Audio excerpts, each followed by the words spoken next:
सिद्धेभ्यः ॐ नमः सिद्धेभ्यः। निर्मल जल सामान्य है जिनका, चंदन से है दिव्य वचन। अक्षत समोक्षतु सिद्धा, सुमनो सा सुंदरतम। नैवेद्य चरित्र ज्ञान है दीपक, बस विधि करते धूप दहन। ध्यान सुफल है अर्घ समाधि, मुनिवर तुमको नित्य नमन। अनर्घ्य पद को पाने गुरुवर, मेरा अर्घ समर्पित है। एक जीवन क्या सौ सौ जीवन, गुरुवर तुम्हें समर्पित है। ऋषिवर तुम्हें समर्पित है। देवादिदेव एक खजराट कैवल्य कमलापति आदि ब्रह्मा आदिनाथ भगवान की। देवादिदेव एक खजराट वर्तमान शासन नायक महावीर भगवान की। परम पूज्य स्वाठ आचार्य प्रवर गुरुवर श्री विद्यासागर जी महामुनिराज की। 3 कम 9 करोड़ मुनिराजों की।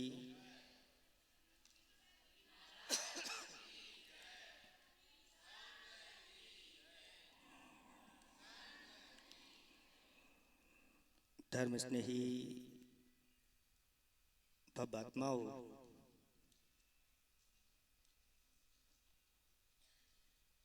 आप लोगों का अब प्रबल पुण्य का उदय आ गया है। कौन से पुण्य का? प्रबल पुण्य का उदय आ गया है, क्योंकि गुरुदेव का आशीर्वाद आप लोगों के लिए भरपूर, एक हाथ से नहीं दोनों हाथ से, एक तरफ से नहीं दोनों तरफ से, इधर से भी और इधर से भी। बस आप लोगों के लिए श्रद्धा के साथ, समर्पण के साथ और भक्ति के साथ आपको इस कार्य को ऐसा करना है कि इस कार्य की खुशबू पूरे के पूरे विश्व में फैल जाए, ऊपर भी, मध्य में भी और नीचे भी। इस प्रतिमा के बारे में 500 वर्ष प्राचीन ये प्रतिमा है, और इधर 500 वर्ष पूर्व में कोई महोत्सव हुआ होगा। उसके बाद आप लोगों के लिए ये नंबर आ रहा है इतना बड़ा महोत्सव करने का।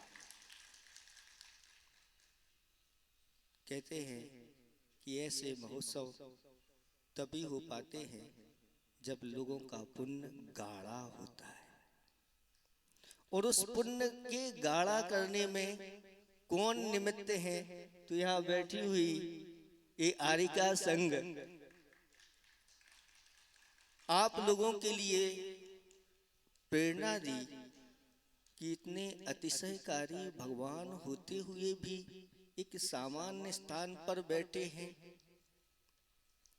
और उनके अंदर ऐसी भगवान को देख करके, भगवान आप यहाँ हैं और हम आपके भक्त होते हुए भी कुछ नहीं कर रहे हैं, तब आपके लिए प्रेरणा दी गई और ऐसा भव्य जिनालय बन गया जिसमें जाकर के ये भगवान विराजमान होंगे। धर्म की महिमा अपार है। जिसके जीवन में ये धर्म आ जाता है, धर्म उसे कहते हैं जो संसारी प्राणियों के लिए संसार के दुखों से ऊपर उठा करके उसके लिए इष्ट स्थानों पर पहुंचा देता है। जो धर्म हमारे पापों का नाश करने वाला होता है, ऐसा ही वह धर्म होता है। कहा है, जीवन रहा पुण्य पाप का खेत, पाया बोया सो पाया। खेत में बीज बोते हैं और उसमें गेहूं बोते हैं, तो क्या निकलता है? गेहूं जानते हैं आप लोग? यहाँ क्या बोलते गेहूं के लिए? गेहूं बो दिया तो उसमें से चना निकल आता है? नहीं निकलता। चना बो दें तो, आम बोए तो, और अगर बबूल बोया तो? ऐसा तो नहीं कि बबूल बो दें और आम निकल करके आ जाए, नहीं, ये अकाट्य नियम है। ऐसे ही हम अपने जीवन में जो बोते हैं, हम अपने मन वचन काय की क्रियाओं से जैसा करते हैं वैसा कर्म बंद होता चला जाता है, और फिर वह उदय में आता है तो उसका फल भी सबको देखने को मिलता है। एक व्यक्ति ऐसा है, जब उसका पुण्य का उदय आता है तो नीचे से और ऊपर उठता हुआ चला जाता है और बड़े बड़े राजा महाराजा जैसे पदों पर पहुंच जाता है। और एक व्यक्ति जो है राजपद पर बैठ करके भी वहां से नीचे आ जाता है और जंगल की यात्राएं हो जाती हैं। ये सब क्यों होती है? तो ये हमारे कर्मों के कारण से होती है। एक कथा आती है, कैसे ही महाराज का प्रवचन चल रहा था और एक मछुआरा जाल अपने कंधे पर रख करके मछली पकड़ने के लिए जा रहा था, लेकिन जब देखा कि यहाँ किसी संत महात्मा का उपदेश चल रहा है, वह जाकर के बैठ गया और उसने उपदेश सुना। और महाराज ने उपदेश दिया कि सभी प्राणी जीना चाहते हैं, कोई भी मरना नहीं चाहता। सबको अपने प्राण प्रिय होते हैं, इसलिए तुम भी जियो और दूसरों को भी जीने दो। यही अहिंसा धर्म है। जो व्यवहार हमें अपने प्रति अच्छा नहीं लगता, ऐसा व्यवहार हमें दूसरों के प्रति भी नहीं करना चाहिए। जैसे कोई आपको गाली दे तो अच्छा लगेगा क्या? किसी को अच्छा नहीं लगेगा। कोई आपको मारे तो अच्छा लगेगा क्या? नहीं लगेगा। इसी प्रकार से सब प्राणी चाहते हैं, जब आपको अच्छा नहीं लगता तो आप दूसरे को क्यों गाली देते हैं? जब आपको किसी प्रकार का कोई कष्ट पहुंचाए तो अच्छा नहीं लगता, फिर आप दूसरों के प्रति क्यों कष्ट पहुंचाते हो? इसलिए अहिंसा परमो धर्मा ही अधर्मा प्राणिनाम वधा। अहिंसा परम धर्म है और प्राणियों का वध करना ये अधर्म है। और जो प्राणियों की रक्षा करता है वह व्यक्ति ऐसे सुख को प्राप्त होता है कि निरंतर उसका सुख बढ़ता चला जाता है और एक दिन शाश्वत सुख को प्राप्त कर लेता है, मुक्ति को प्राप्त कर लेता है।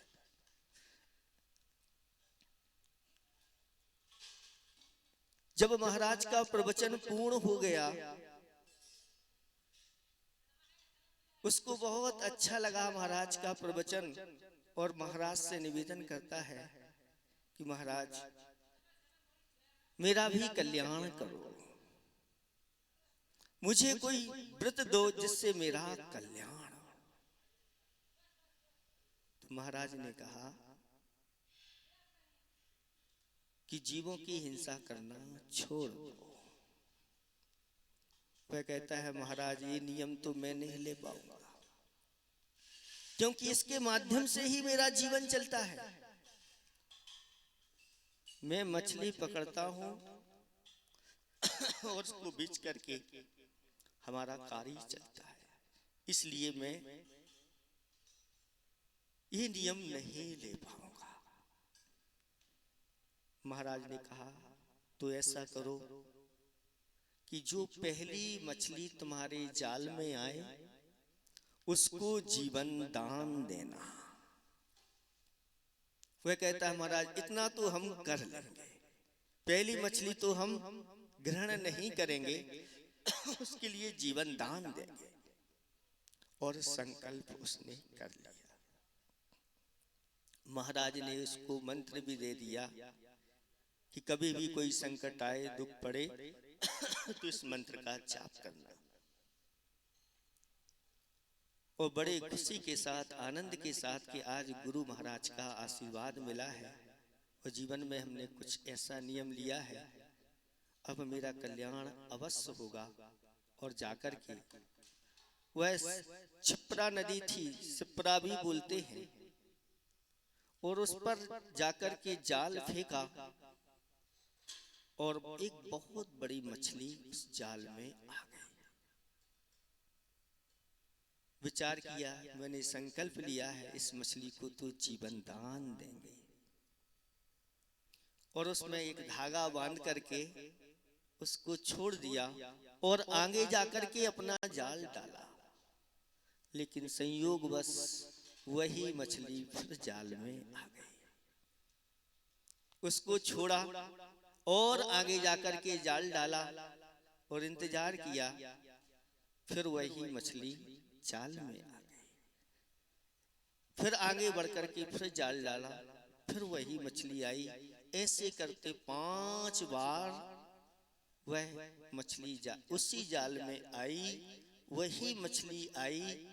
लेकिन संकल्प लिया था, उस संकल्प को अच्छी तरह से पालन किया। और जैसे ही शाम हो गई, खाली हाथ वह अपने घर चला जाता है।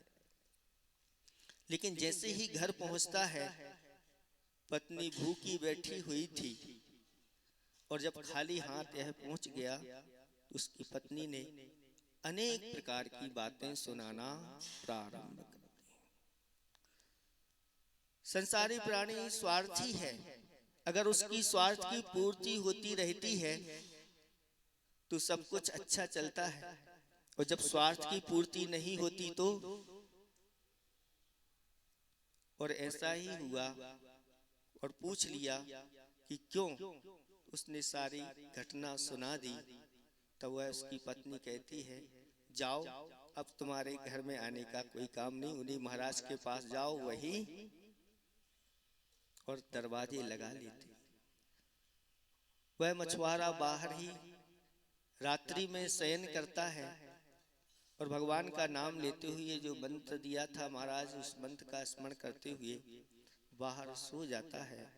और एक सर्प आकर के उसको डस लेता है और वह नियम के साथ मृत्यु को प्राप्त हुआ। अब कहाँ गया होगा ये अभी आपको बाद में पता चलेगा। सुबह जैसे ही खोला दरवाजा और देखा कि पति की मृत्यु हो गई, तो वह भी बहुत पछताई। और जब उसको जलाने के लिए ले गए तो उसकी पत्नी भी कहती है कि जो इनका नियम था वही मेरा नियम हो, और उसी के साथ वह चिता में कूद गई। लेकिन अब देखें क्या हुआ। यहां से वह जैसे ही मृत्यु को प्राप्त हुआ और एक बहुत बड़े सेठ के घराने में जाकर के वह गर्भ में पहुंच गया जीव। और जब वहां के एक सेठ को पता चला यह जो जीव है जो आने वाला है, आगे जाकर के यहाँ का बहुत बड़ा सेठ बनना है, नगर श्रेष्ठी बनेगा और इसकी महिमा सब जगह विदित हो जाएगी, तो ईर्षा भाव जागृत हो गया। और उस जैसे ही बच्चे का जन्म हुआ तो उसको मारने के लिए एक मरा हुआ बच्चा उसके पास पहुंचा दिया और उस बच्चे को उठवा लिया और कह दिया यह मरा हुआ जन्म लिया है। और उस बच्चे को एक जल्लाद को दे दिया। जैसे ही जल्लाद ने उस बच्चे को देखा और मारने के लिए उसके भाव उसके प्रति हो ही नहीं रहे थे। उसने कहा ये मासूम बच्चा है, इसको मार करके मैं क्यों पाप का बंद करूं। और जाकर के जंगल में एक स्थान पर उस बच्चे को छोड़ दिया और मारा नहीं। वापस आ गया रास्ते से। उस सेठ जी के एक जमाई वहां से निकल रहे थे और उनके यहाँ कोई बच्चा नहीं था। उस बच्चे को देख करके बहुत आनंद का अनुभव उन्होंने किया और उसको घर ले गए और कह दिया कि पत्नी के गूढ़ गर्भ था, बच्चे ने जन्म लिया है। इतना सुनते ही जो बच्ची के पिताजी थे वो खबर सुनते ही आ जाते हैं और देखते हैं कि ये तो वही बच्चा है, ये जिंदा है, अभी मरा नहीं है, इसको फिर मारेंगे। अपने घर ले जाते हैं और मारने का पूरा पुरुषार्थ करते हैं और फिर मारने वालों को देते हैं। लेकिन उन मारने वालों का भाव नहीं होता और जाकर के एक तालाब के किनारे उसको रख आते हैं और देखते हैं कि वहाँ से गायें आती हैं और गायें घेर करके चारों तरफ उस बच्चे के खड़ी हो जाती हैं और एक एक गाय आ रही है और उसके मुख में दूध झला करके और आगे बढ़ रही है। उधर भी उस बच्चे को वहाँ का जो ग्वाला था वह ग्वाला देखता है, तब जाकर के अपने घर ले जाता है, उसका पालन करते हैं, बहुत बड़ा हो जाता है। तब जाकर के वही सेठ जी जो उसके प्रति ईर्षा भाव रखने वाले थे उस गांव में घी लेने के लिए जाते हैं और उस बच्चे को देख करके फिर वो अंदाजा लगा लेते हो ना हो ये वही है और जानकारी लेते हैं हाँ मुझे ये प्राप्त होगा। तब फिर मारने का वह प्लान बनाता है और कहता है कि इस बच्चे को यहाँ से घी ले करके हमारे नगर में पहुँचा दो और एक पत्र लिख करके दे देते हैं। घी लेकर के वह जाता है, जैसे ही नगर के किनारे पहुँचता है और थक जाता है और एक पेड़ के किनारे लेट जाता है और जैसे ही लेटता है गहरी निद्रा लग जाती है। उसके गले में जो पत्र बंधा हुआ था वहाँ की एक वेश्या आती है और उस पत्र को लेकर के उसको पढ़ती है और पढ़ करके वह दंग रह जाती है। इतना सुंदर होनहार यह युवक है, उसको मारने के लिए इसमें लिखा है। तो वह पत्र में ऐसा लिख देती है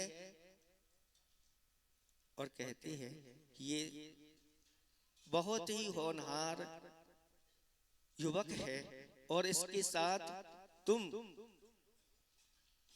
बेटी का विवाह कर देना और उसके गले में बांध देते हैं। वह जाकर के घी देता है, पत्र देता है और वो पत्र जब पढ़ते हैं घर वाले तो बहुत प्रसन्न हो जाते हैं और विवाह कर देते हैं। तीसरी बार भी वह बच गया। जैसे ही वापस सेठ जी आते हैं लेकिन इधर देखते हैं कि तो फिर पुनः बच गया। तब उसको मारने के लिए फिर प्रयत्न करते हैं।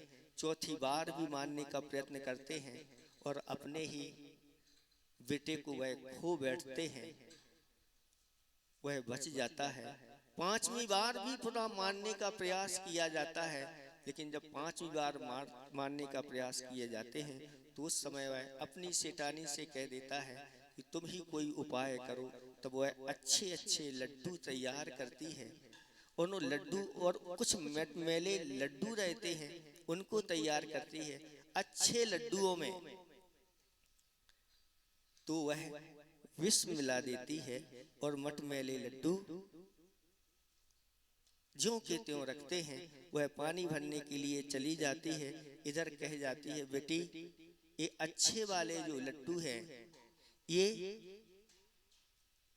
किसको परोसना, अपने स्वामी को परोसना और ये हमारे पतिदेव उनको परोस देना। अब वह परोसने के समय सोचती है कि ऐसा अगर मैं इनको ये लड्डू परोसती हूँ तो ये सोचेंगे कि ये क्या कर, तब उसने वो वाले अच्छे वाले लड्डू पिताजी को दे दिए और दूसरे जिनमें जहर नहीं मिला था उसको दे दिए। और उन लड्डू को जैसे ही खाया तो वह सेठ जी मृत्यु को प्राप्त हो गए। और जब वह पानी भर के वापस आती है सेठानी तो देखती है कि ये क्या स्थिति है। तब वह कहती है मैंने समझाया था इनको, ये नहीं माने, उसका फल मिल गया। अब जो इनकी गति हुई है वह मेरी भी होगी और वह भी लड्डू खा करके मृत्यु को प्राप्त हो जाती है। ऐसे करके 5 बार मारने का उसको पुरुषार्थ किया गया, लेकिन 5 बार ही वह मौत के मुंह में जाकर के बच गया, क्योंकि एक मछली के लिए 5 बार जीवन दान दिया था। इसलिए जीवों के लिए जीवन दान दो। प्रत्येक प्राणी जीना चाहता है।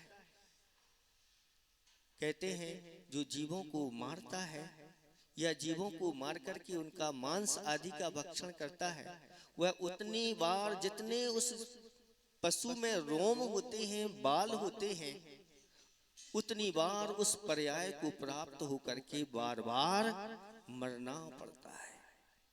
इसलिए अपने जीवन में ये संकल्प जरूर होना चाहिए जैसा उस धीवर ने लिया था, और अगले ही भाव में उसका ऐसा कल्याण हुआ कि वह ऐसे मार्ग पर चला, राजा महाराजा बना और राजपाट छोड़ करके ऐसी दिगंबर दीक्षा धारण करके और उन्होंने अपने जीवन को धन्य बना लिया। ये कब किसकी महिमा है? तो ये सब गुरुओं की महिमा है। प्रभु दर्शन फिर गुरु कृपा, तदनुसार पुरुषार्थ, जग में दुर्लभ 3 ये मिले सार परमार्थ। आचार्य भगवंत कहते हैं कि प्रभु के दर्शन और गुरु की कृपा। गुरु की कृपा, प्रभु के दर्शन तो आप लोग करते ही हैं, और ऐसे अतिशयकारी, महा अतिशयकारी जो भगवान कहां कहां जाकर के भी कहते हैं उनका स्थान तो यही है, पुनः वापस इस स्थान पर। ऐसे अतिशयकारी भगवान, अभी माता जी बता रही थी कि कैसे इसका नाम खुड़ादरी पड़ा। और भगवान तो अतिशयकारी है। 500 वर्ष में भी इनकी दिव्य छवि अलौकिक है। भारतवर्ष में सारी प्रतिमाएं देखाना और फिर एक बार इन आदिनाथ भगवान को देखना। आप कहेंगे कि ऐसे भगवान हमने अपने जीवन में पहली बार देखे। तो इस कई बार ऐसा भी हो सकता है कि स्वर्णा दरी तो साको कहीं कहीं खा भी हो जाता है, सठखंडा उनका खटखंडा, तो कहीं ये स्वर्णादरी खुणादरी तो नहीं हो गई, ऐसा भी हो सकता है। ऐसे अतिशयकारी जो बताया माता जी ने, यहाँ के राजा ने भी इनकी पूजा अर्चना की है। और आप लोगों के लिए भी ऐसे भगवान मिले हैं, बहुत पुण्योदय है। सबको नहीं मिल पाते, कहां कहां से लोग आते हैं दर्शन करने के लिए। इस गांव वालों का ऐसा पुण्य है कि ऐसे अतिशयकारी भगवान इनके लिए मिले। अब इनके लिए हम उच्चासन देने जा रहे हैं, तो सबको अपनी भावनाएं जोड़ना है। और जो इनके साथ भावनाएं जोड़ेंगे वो अवश्य ही ऊंचे ऊंचे स्थानों पर पहुंचेंगे। एक दिन कहते हैं कि जो वीतराग प्रभु, वीतराग गुरु के लिए समर्पित होकर के कुछ करता है, एक दिन वह वैसा बन जाता है जैसा उनका स्वरूप है। किसी ने कहा है कि एक बार भगवान कहते हैं या धर्म कहता है कि एक बार मेरे द्वार पर आके तो देख, तेरे लिए संसार के सर्वश्रेष्ठ द्वार ना खोल दूं तो कहना। एक बार मेरे लिए आंसू बहा के तो देख, तेरे लिए आनंद का सागर ना भर दूं तो कहना। एक बार मेरे लिए कुछ खर्च करके तो देख, तेरे जीवन में कुबेर के भंडार ना खोल दूं तो कहना। एक बार मेरी प्रतिमा विराजमान करके तो देख, एक बार मेरी प्रतिमा विराजमान करके तो देख, तुझे भगवान ना बना दूं तो कहना। एक बार मेरा जिनालय बना के तो देख, तुझे ही जिनालय में ना विराजमान करा दूं तो कहना। ये सामान्य बात नहीं, आचार्य कुंद कुंद स्वामी महाराज ने कहा है कि जो ऐसे धर्म के या दान के 7 स्थान होते हैं, इन 7 स्थानों में जो अपने उत्तम धन रूपी बीज को बो देता है, इस धन को लगा देता है, वह संसार की सर्वश्रेष्ठ सुखों को प्राप्त करके एक दिन उसके पंच कल्याणक हो जाते हैं। किसके किसके पंच कल्याणक हो जाते हैं? भगवान के जो पंच कल्याणक करता है, उसके एक दिन जाकर के स्वयं के भी पंच कल्याणक होते हैं। जैसे तीर्थंकर जैसे पदों को प्राप्त कर लेता है। ऐसी महिमा इन भगवान की है। इसलिए अब तैयार हो जाओ, सब लोगों ने तैयारी कर ली है। गुरुदेव का आशीर्वाद है। कहते हैं कि झुका दे शीश श्रद्धा से, सोए भाग जगते हैं। हो आशीष गुरुवर का तो बिगड़े काम बनते हैं। गुरुदेव के आशीर्वाद से क्या नहीं होता बंधुओं, गुरुदेव के आशीर्वाद से अचेतन ही नहीं, साक्षात चेतन धाम बनते हैं। ये सब गुरुओं की कृपा है। और बुंदेलखंड में तो एक कहावत है कि बनिया प्रसन्नम कोणी छदानम। अगर बनिया प्रसन्न हो जाए तो क्या देगा? रुपया पैसा, इससे ज्यादा नहीं। लेकिन राजा प्रसन्नम गज भूमि दानम। राजा जब प्रसन्न हो जाते थे तो गज और भूमि लो, इतने हाथी और आधा राज्य ले लो, ऐसा। तो राजा प्रसन्नम गज भूमि दानम, लेकिन गुरु प्रसन्नम एक नहीं 4 मुनिराज प्रदानम। एक आरिका नहीं, कितनी सारी आरिका प्रदानम। गुरु प्रसन्नम मुक्ति प्रदानम।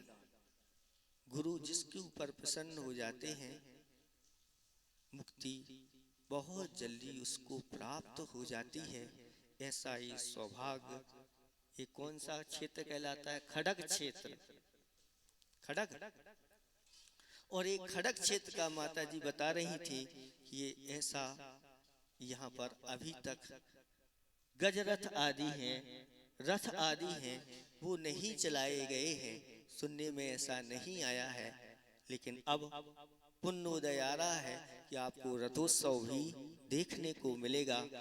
आप कहते हैं जो ऐसे पंच कल्याणक करा करके 7 प्रतिमाएं परिक्रमाएं जो लगाता है, एक दिन वह सप्त परम स्थान को प्राप्त हो जाता है। परम सप्त स्थान क्या कहलाते हैं? तो सज्जाति सदग्रस्त दीक्षा, और आगे जाकर के इंद्र का साम्राज्य, फिर चक्रवर्ती का साम्राज्य, तीर्थंकर आदि की प्राप्ति, और अंत में जाकर के मोक्ष की प्राप्ति हो जाती है। ऐसी महिमा है। इसलिए इन देवारी देव की अच्छी तरह से आप लोगों को और यहाँ के गांव के नगर के लोगों को तो कहना है कि अब जो आपके यहाँ आने वाले जितने भी लोग हैं, वो कौन कहलाते हैं? अतिथि कहलाते हैं। ये सब आपके यहाँ अतिथि आने वाले हैं। और अतिथि कहते हैं अतिथि देवो भव। अतिथि कौन होते हैं? देव होते हैं। इसलिए इन अतिथियों के लिए किसी प्रकार का कोई कष्ट ना हो, अच्छी तरह से सब सुरक्षित हो, और सभी लोग का पुण्य बढ़ता चला जाए। और आप भी एक दिन उस सुख को प्राप्त कर लो जिस सुख के बाद फिर कभी वह दुख आता नहीं है। ज़्यादा कुछ कहना नहीं है, थोड़ा थोड़ा सबको बता, इन लोगों ने भी आप लोगों को उपदेश दे दिया है। यहाँ के जो कार्यकर्ता हैं उनके लिए भी हमारा ये कहना है कि अब संकल्पित होकर के अब कुछ नहीं लिखना चाहिए, एक ही लक्ष्य होना चाहिए, अपने श्री जी बहुत जल्दी जाकर के उच्च स्थान पर बैठे। और आप सब लोगों को गुरुदेव की कृपा सबके ऊपर नहीं हो पाती, बहुत पुण्यशाली होते। देखो कितनी बार जाकर के निवेदन किया नारीली के लिए आचार्य भगवंत से, कितनी बार नहीं गए होंगे। अभी वहां का पंच कल्याणक नहीं हुआ, लेकिन आप लोगों ने थोड़ा सा भी पुरुषार्थ किया और गुरुदेव की कृपा हो गई और पंच कल्याणक प्राप्त। तो गुरुओं के लिए ऐसे ही आप लोग समर्पित रहना, और उन गुरु के लिए समर्पित रहोगे, ये क्षेत्र आपका दिन दूनी रात चौगुनी वृद्धि को प्राप्त होगा। प्रसिद्धि तो बढ़ ही रही है और भी बढ़ती रहेगी, और भी हमें इस क्षेत्र को ऐसा करना है कि वास्तव में ये पूरा आपका जो खड़क क्षेत्र है उसका ये शिरोमणि बने। इन्हीं भावना के साथ अहिंसा परमो धर्म की